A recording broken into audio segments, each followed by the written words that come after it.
A former military governor of Kaduna State, Colonel Dangiwa Umar, retired, has berated the federal government over the security situation in the country, wondering why the government was according undue attention to the threats by separatist movements despite the more daunting security threats posed by bandits, kidnappers, and insurgents in the north. In a statement on Wednesday in Kaduna, Umar asked the federal government to go beyond the arrest of Nnamdi Kanu, leader of the indigenous people of Biafra (IPOB), and pay greater attention to the more serious security challenges threatening to cripple the country.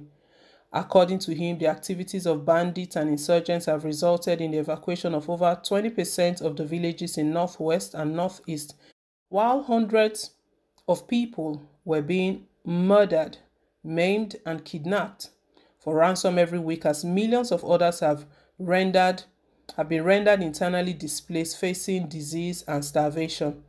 Umar said bandits had abducted over 1,000 school children in the north in the past 8 months, adding that over 300 others are still in captivity, with the bandits demanding humongous ransom payments.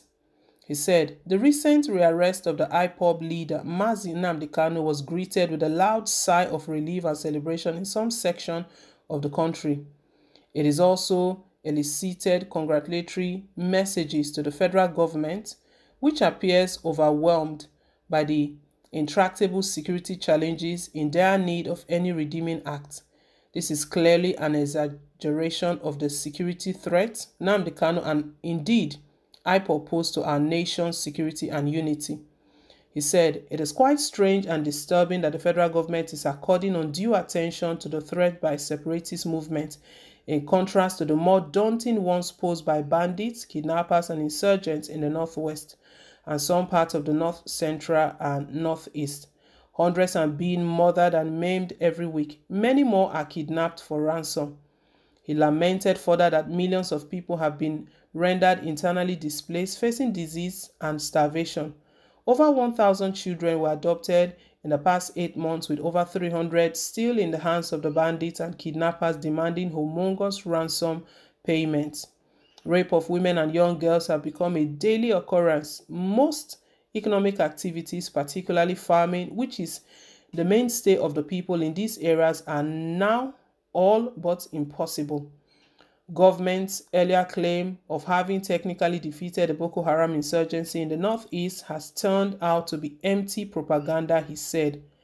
Umar maintained that contrary to this claim, the enemy has morphed into a more determined and deadly force threatening to overrun the whole of the northeast.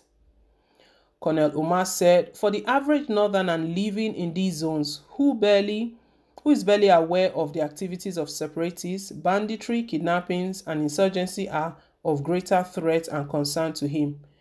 He argued that the arrest of Nnamdi Kanu is of no serious consequence since it does nothing to ameliorate this harsh and brutal condition. He said, however, that in recognizing the right of every citizen or groups to express the desire for self-determination, the use of violence should not be supported or condoned. IPOB and its leader may be responsible for some of the violence, including the murder of security personnel, arson, and destruction of public and private properties, for which they should be held accountable.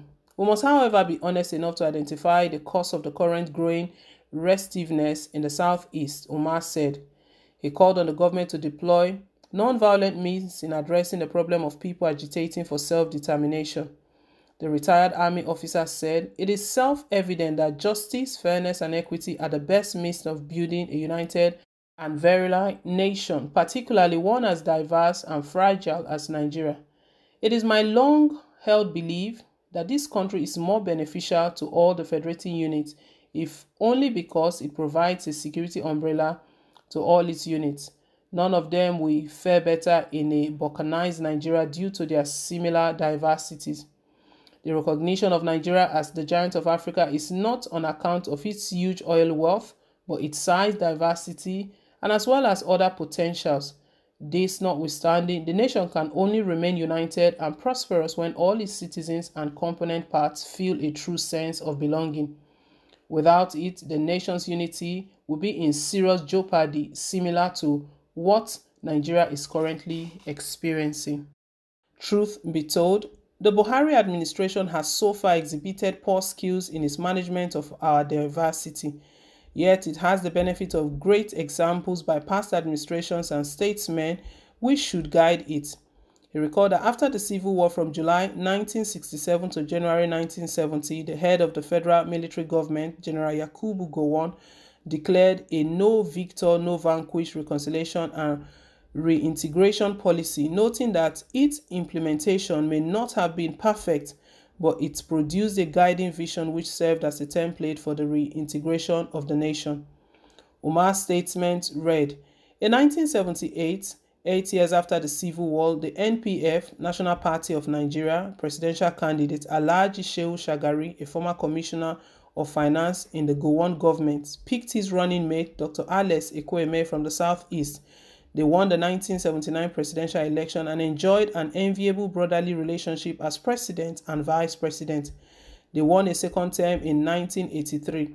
President Shagari's government pardoned the former Biafran secessionist leader, Chief Odumegu Ojukwu, which permitted him to return from exile in 1982.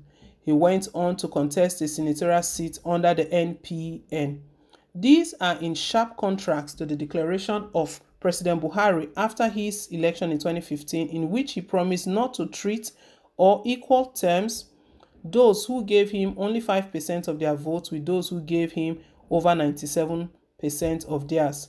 This may account for the government's refusal to appoint an Igbo as head of any of the security services.